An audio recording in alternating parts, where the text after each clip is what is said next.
Thank you for joining us again.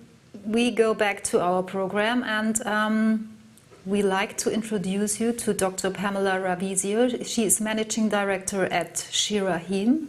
She will give now an overview about Doughnut Economics in practice, and we will look at the Future Fit Business Benchmark, the B Impact Assessment and Science-Based Targets, how they compare and complement each other, and how far they support a brand in their journey towards the Doughnut. So hello to Pamela.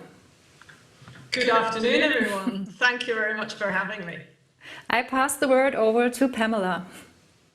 Thank you. So let me share my screen. There we go.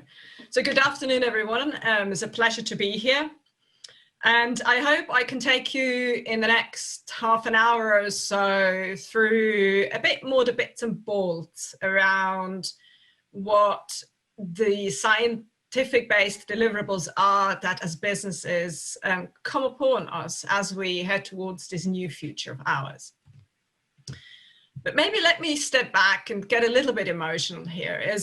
What is it that we're in for, and what is that vision that we need to have, would like to have for the future?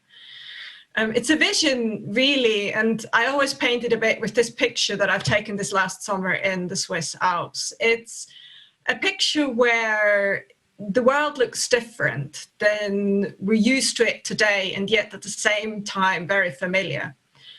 That the things that touch us fundamentally, for instance, if we walk through the streets of London and see the homeless, if we're traveling to the far-fetched geographies of Asia or South America or Africa or even Eastern Europe, where we find environments, landscapes that are beautiful in itself and that have been there for a long time, and yet we're at the boundary of losing them. So the vision really is, can we create something that is just as beautiful as we have it today, but without all that challenging ingredients that we have created ourselves over the last few centuries and millennia?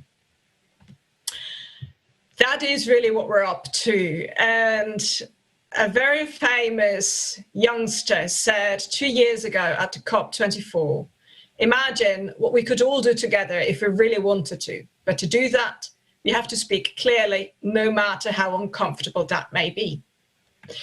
And that uncomfortable part is, I really do not have to go into full depth of it, but we know it all. It's the science. And the science really is breathing down our necks.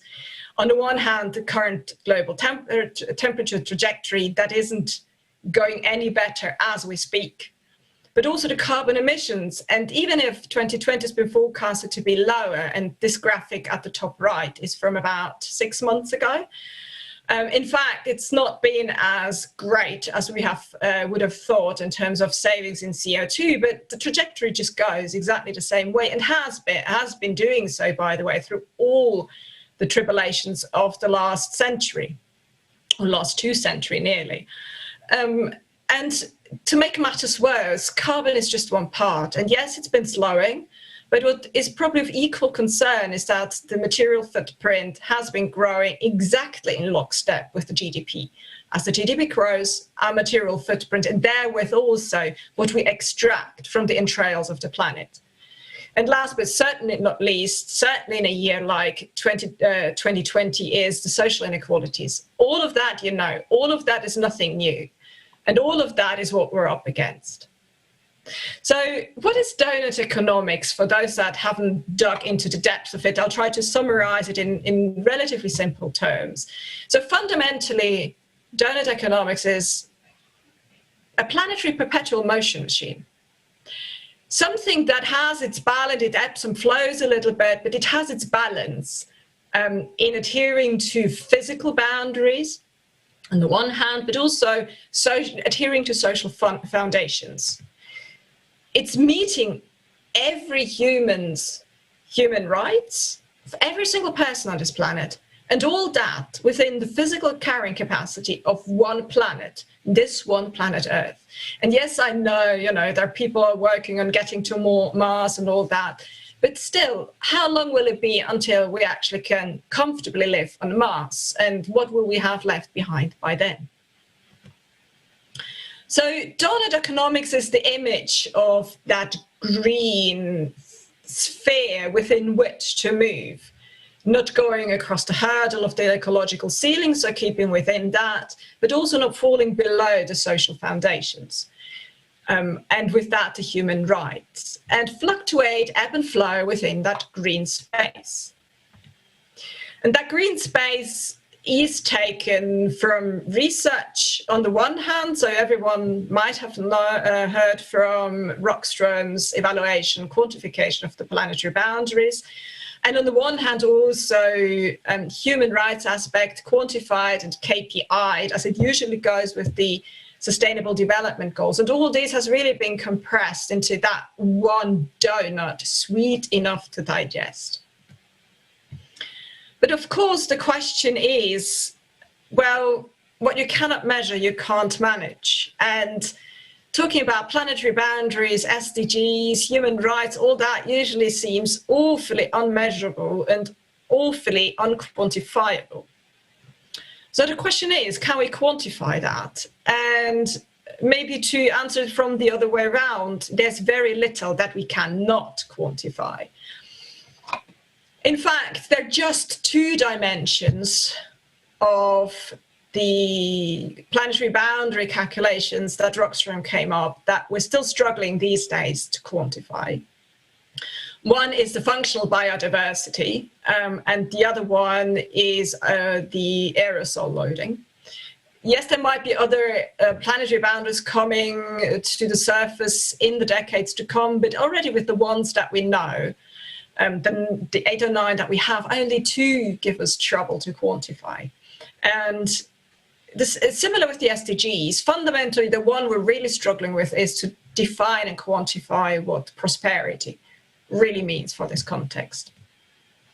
In other words, we can measure pretty much everything. Some things a bit better than others, but we can measure the vast range of all the different aspects. And to make matters even better, the vast majority of those aspects is relatively clearly and relatively speaking easily to quantify and to measure. Some a bit, the ones in purple here, are a bit more difficult, but the vast majority, all of those in green, actually are reasonably well quantifiable and measurable. So that's the good news, right? Now, in order to do that, and this is really where I would like to focus on for the remainder of this talk and why we're actually here today, is what help do we already have today in terms of tools to start to tackle that? Yes, the Doughnut Economic Action Lab will come up with specific tools and help for the business community at large. And really my heart, my passion is about business as a force for good. They will do that. They will come up with those, but there's no need to wait. In fact, we have some tools already to get started on that, and some tools that either voluntarily or as the way they're built incorporate those planetary boundaries to be considered and to be worked with. Now, most all tools really you encounter out there, they fall into one of 3 categories. Either they're reporting frameworks, in other words, something to compile a lovely report on that third parties, in many cases investors, will read through to get an idea of how well or badly you're doing. Then there are rating frameworks. This is sort of the similar as the Ski World Cup, broken down to an individual race or a series of races. It's all about who's at the top of the stairs, who's rating first, second or third. All the rest is irrelevant. And then there's a third category, which is assessment and implementation tools. And these are really the core of everything, not just when it comes to planetary boundaries, but logically to do everything you want to do in business and operations. These are the tools that we're looking to. And all of these 3 categories in the current conversation, what they need is an injection of science-based goals. Goals in alignment, on the one hand, with the planetary boundaries and the carrying capacity of planet Earth, but also with the social foundations that are needed so that every individual on this planet can live at least a decently prosperous life. Some of the most well-known are the ones here, and in fact we're going to be looking some more into these because they're at the forefront when it comes to which ones of those could or don't deliver this trajectory to look at planetary boundaries and science-based goals. Again, I've sorted them by their role, routing, planning and assessing. Now, there's obviously some detail to look at how those tools compare, and this is already quite high-level comparison of that, and certainly something you might want to look into once that you go offline and have a think about what it is that I've been presenting today. But maybe the one column to pay attention right now is the one in yellow, whether or not such a tool does use science-based goals. And what you see here is that there are a good number of them that don't. Planetary science-based goals are of no relevance to them.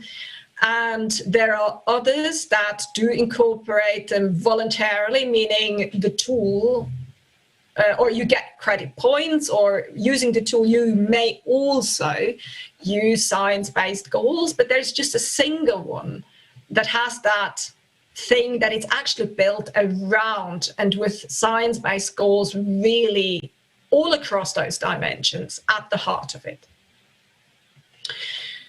So we've got 3 implementation tools, and these are the 3 that I will be looking at in more depth for the remainder of this presentation. But for everyone in textiles, maybe a quick one on a question that invariably will be asked either in your companies or by yourself.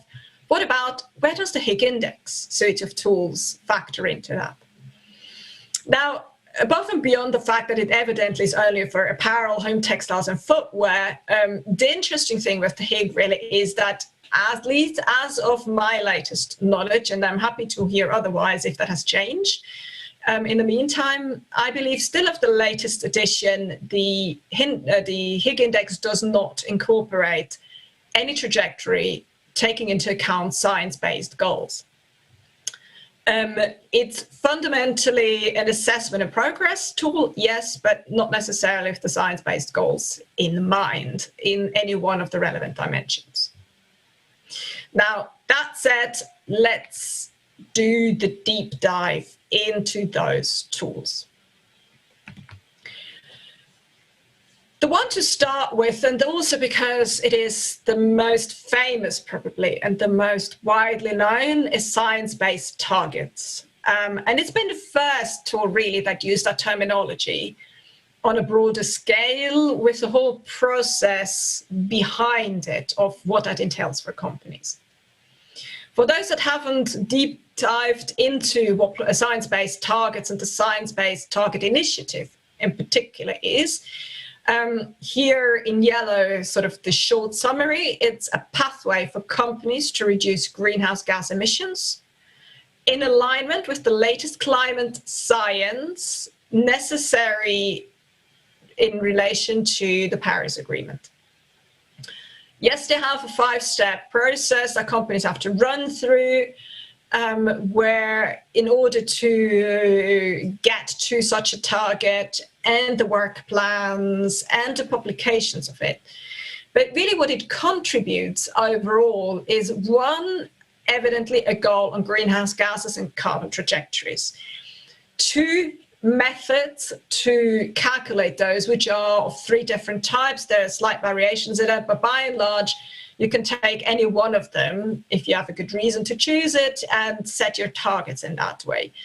And not irrelevant at all is they have a range of experts, additional tools, validation processes, proofs of viabilities and timelines that play together to help a company actually get to stating that one target for the greenhouse gas emissions dimension. And with that, they've sort of already given sort of a best case approach of how that can be done for one of those variables that we're looking at when it comes to the planetary boundaries. And unsurprisingly, as a consequence, the science-based target approach and the initiative as such in the process can be used to cover some of the asks in the Future Fit Business Benchmark. In fact, there it does explicitly refer to the Science-Based Targets Initiative and their work, but also for those that do have the commitment and interest, those that use the B impact assessment.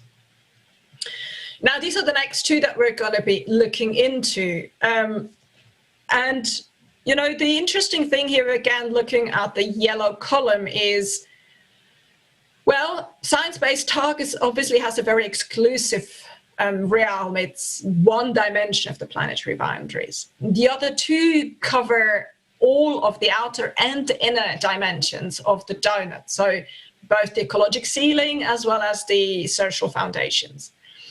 The difference between the Future Fit Business Benchmark and the BIA, the B Impact Assessment, is that the B Impact Assessment probably throws its net a bit wider than the business benchmark does, because it does allow companies who are committed to sustainability but don't feel they're ready for tackling planetary boundaries or social foundations as of yet, are ready to get to work and have a trajectory to do that, and they're reasonably fine granular at that. Whereas the Future Fit Business Benchmark is really built around those social foundations and the ceiling, the ecological ceiling. So to look already deeper into how these two tools compare, I have used this table, and already on first glimpse, and without digging too deep, you see there's a key difference. So Future Fit Business Benchmark on the left, B Impact Assessment in the middle, and just to compare which of the SDGs are being covered, that column is the one on the right. But you see already that the B Impact Assessment is reasonably fine granular. You could accuse it, if you wanted to, of micromanagement. And indeed, it does not just make a value judgment on the outcome of the efforts of a company, but also value judgment on the process of how to get there. All of that through point scores on the ultimate certification.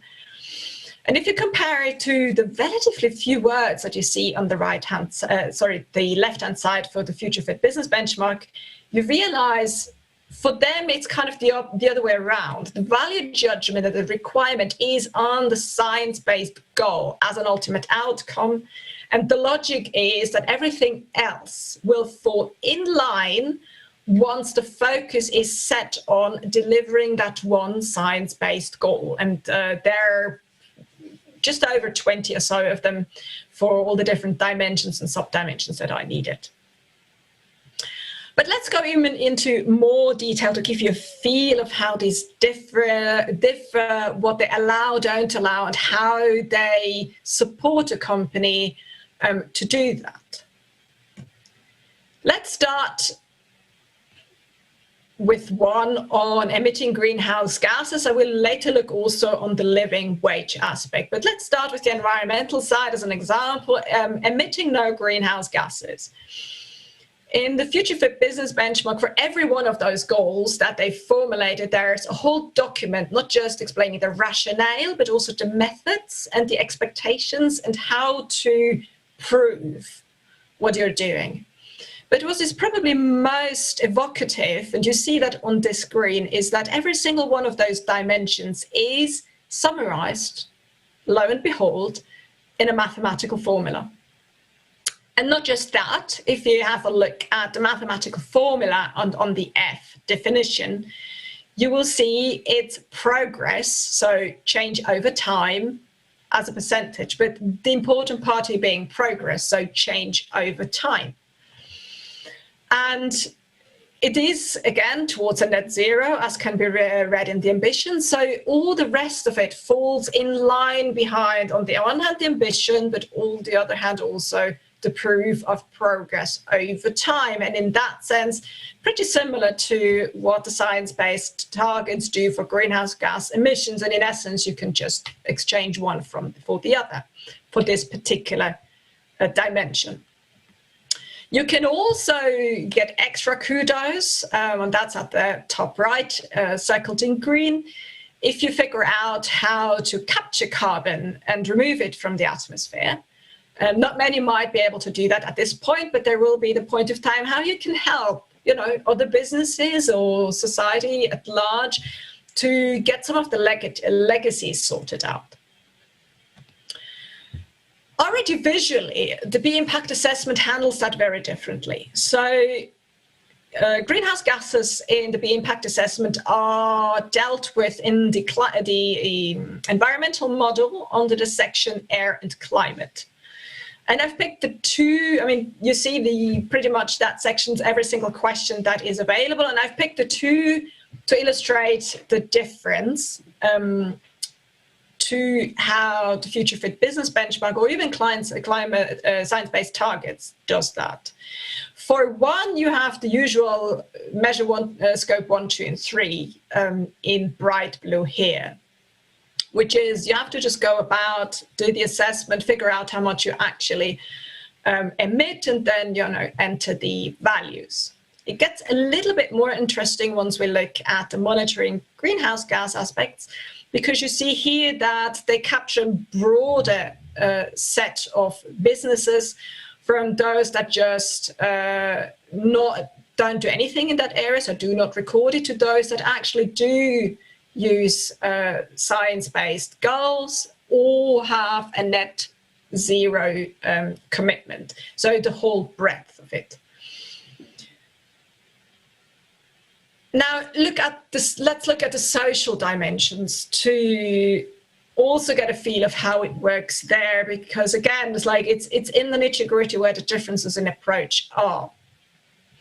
In the case of the B impact assessment, they look at it from two angles. The first here in dark blue is an angle that is just the assessment. How many of your staff are being paid? And here we're just looking in-house at a company.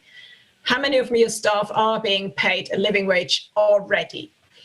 And in the help, if you look at it, the important thing is they explicitly refer to national living wage initiatives or efforts, be it in Canada or the UK, for example. There are links to those respective initiatives. Now, not every country does have such initiatives, and I'm being Swiss, and Switzerland is one of those countries. And here comes the bright blue aspect. The expectation is that you, in those cases, engage in some kind of effort to assess what is a living wage, either through a private initiative, a public-private partnership, some other kind of initiative, to get to a value that would allow you fundamentally to answer question 1 yet again. Slightly different if we look at the Future Fit Business Benchmark. Again, it's the ambition, which by and large is the same at that moment as the one for the B impact assessment. And yet again, as I said, it's the most evocative visual part, certainly, is that mathematical formula. And here it is no different than just a percentage point. Again, what is the percentage of your staff that is being paid a living wage?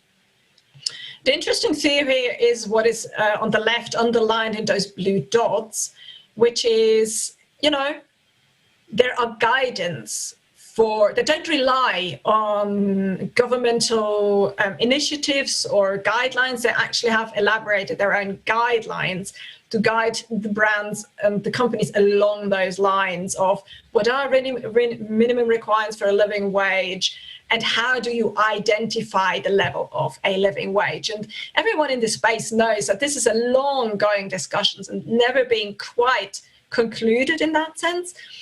So the difference in approach actually is quite interesting to me to point out, and also illustrates the difference of one judging and putting a value judgment both on the outcome and on the process, which is the BIA, and then the other one more on the outcome and really thinking we're all adults in the room.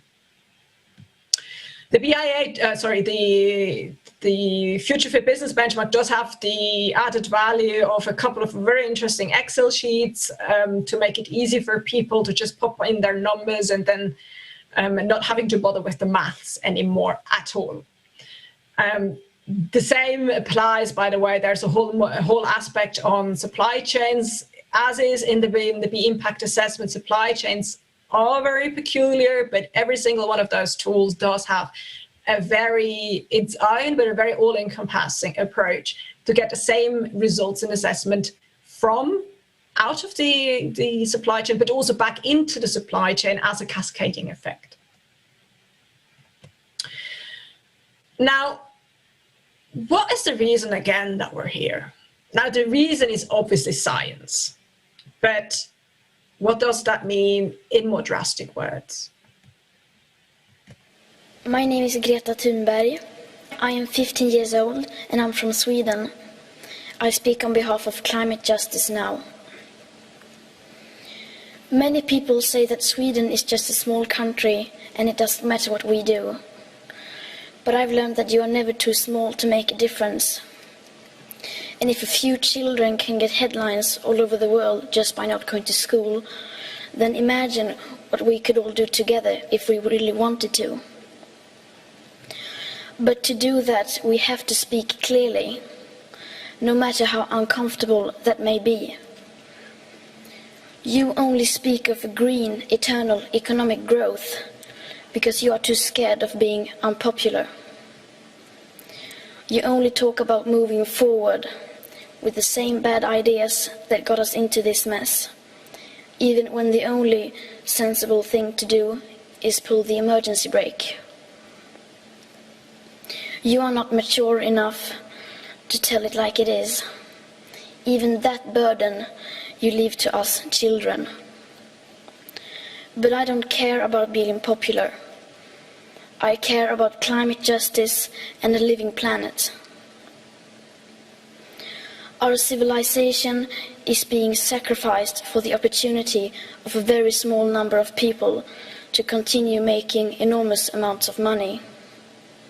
Our biosphere is being sacrificed so that rich people in countries like mine can live in luxury. It is the sufferings of the many which pay for the luxuries of the few. The year 2078, I will celebrate my 75th birthday. If I have children, maybe they will spend that day with me. Maybe they will ask me about you. Maybe they will ask why you didn't do anything while there still was time to act.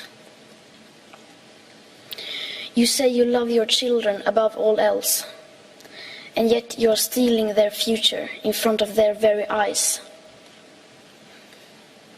Until you start focusing on what needs to be done, rather than what is politically possible, there is no hope. We cannot solve a crisis without treating it as a crisis. We need to keep the fossil fuels in the ground, and we need to focus on equity.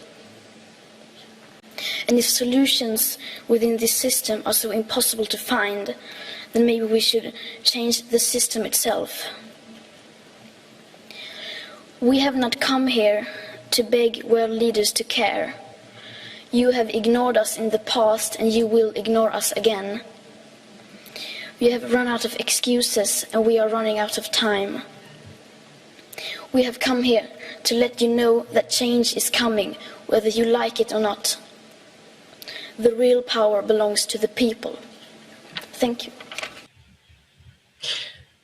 Every time I see this one video, it really gets me emotional because I do see a teenage me, nearly 30 years ago by now, with pretty much the exact same insights as Greta had just barely 2 years ago, but that didn't feel empowered or able to talk about it, and that was keenly aware that business and the world, as it has always been in the 100 years before that, would always take precedent. Now things have changed, and as Greta very well said, until you start focusing on what needs to be done rather than what is politically possible, there is no hope. But the good thing is also there is hope. We do have the tools to do stuff. We do know the science. We can calculate things. It's all viable to do. And more than anything, the future that it holds, just like if you do kintsugi with a broken piece of ceramic, is much more exciting than what the plant now is. It gives us the opportunity to build something that looks prettier, has much more tech, much more science to it, but in particular is not a one fits everyone, it fits us, as the human being and the planet Earth, and we can make it made to measure, just looking and feeling way more exciting, way more pretty, and way more us than what this planet and what we've created it to be is right now. And this is why these tools are so important. They give us the way, the segue to start in the next 12 months, what we have to start to make this pretty piece of the new future reality. Thank you very much.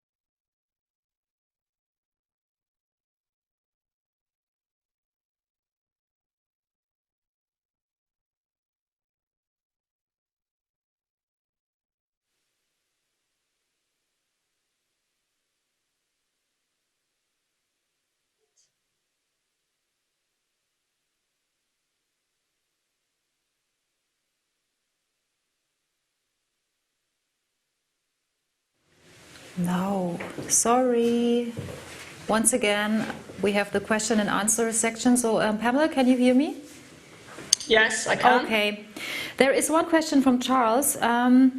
He is asking, as designers and fabric developers, what do you consider to be the biggest changes that we can do, especially as we seem to be part of a system that just wants to sell more product to reward our own? I mean, there are two ways to answer that, right? One would be the answer my old me as a teenager, Greta Thunberg, would be. And the answer would be, you have no excuse to participate in that system. Don't design for brands that function like that. Don't. That's the choice you have. Now you can take it from the other way, and then you can do the same, but in a way more scientific approach. And the more scientific approach is we need less, more durable, and in particular, it needs to come back. So that means circular economy taken to the extreme, include reverse engineered supply chains. The reverse supply chain management needs to happen. Quantify, use math, quantify everything you do towards the planetary boundaries.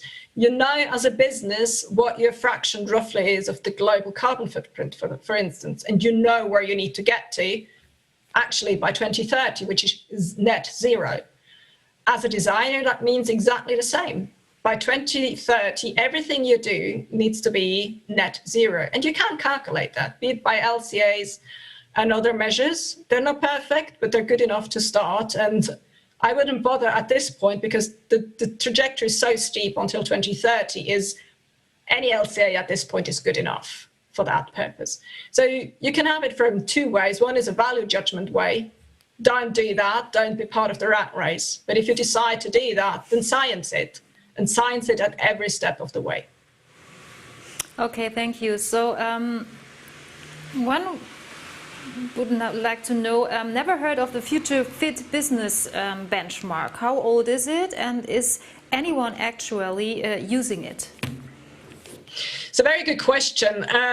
Let me briefly, I mean, it is being used. Let me briefly show something, because I thought that question might turn up. So the Future Business Benchmark, in its very first incorporate or version was end of 2015, beginning of 2016. And it's been fundamentally changed until its second release 2019. And the full guidance and all the detailed documentation that happened earlier in 2020. And there's just been a round of public commitments, actually 18th November 2020 that was, and you see there are companies, and some of them big ones, many of them related to engineering, not all of them, but many of them related to engineering, committing to using it, and with that to the planetary boundaries and the social foundations in the timelines we needed. And I think it's interesting to say that many of them are engineering, because unsurprisingly, engineers love to science it, love to quantify, love to measure stuff, and the more numbers the merrier for them, because it gives them a very clear trajectory and pathway to action. So yeah, that's as of not even 4 weeks ago, and for all I know, there are more and more commitments in the way. Thank you, Pamela. There is a last question from Julian. As a business professional, I find the BIA better suited for a company, and as an engineer, I find the future fit benchmark more precise, concrete. Do you know any company who has tried to combine the two? Yeah, in fact, the Body Shop. I mean, it's even on the list. Body Shop belongs to a larger conglomerate that is called Natura. Interestingly, it's cosmetics, so it's not an easy industry either. It's a consumer goods industry, part of FMCG, quite complex supply chains. They are both part of the B movement and Future Fit business benchmark. And in essence, what they do is they use the scientific methodology. It's like you've seen how for the carbon, there was the parts in the BIA where you could click that you're using science-based measures for the greenhouse gases. So what they're cleverly doing in this way is they use all the other measures that the Future Fit business benchmark provides for the remaining dimensions, biodiversity, but also social foundations, living wages. And in that sense, funnel those into the BIA, where the BIA just gives them a much more fine, granular way to then break it down further into the company. The difference between them is, you know, if you're just looking from MOT at the challenging level, the BIA is good enough. If you're really looking at the top of class spearheading, you either have to combine the two, which is one way that Natura and Body Shop went, or if you think as a company you're experienced enough, and for instance, Armstrong's Industry is one of those, they are just happy with the guidance that gives them more leeway to do things the way they think it and have it fall into the direction that the planetary goals need to have it. Okay, thank you, Pamela. Thank you for your efforts, and thank you for your panel. No, I don't think that we have another question, so thank you so much. Thank you very much, everyone. Bye. Take care. Bye. Bye.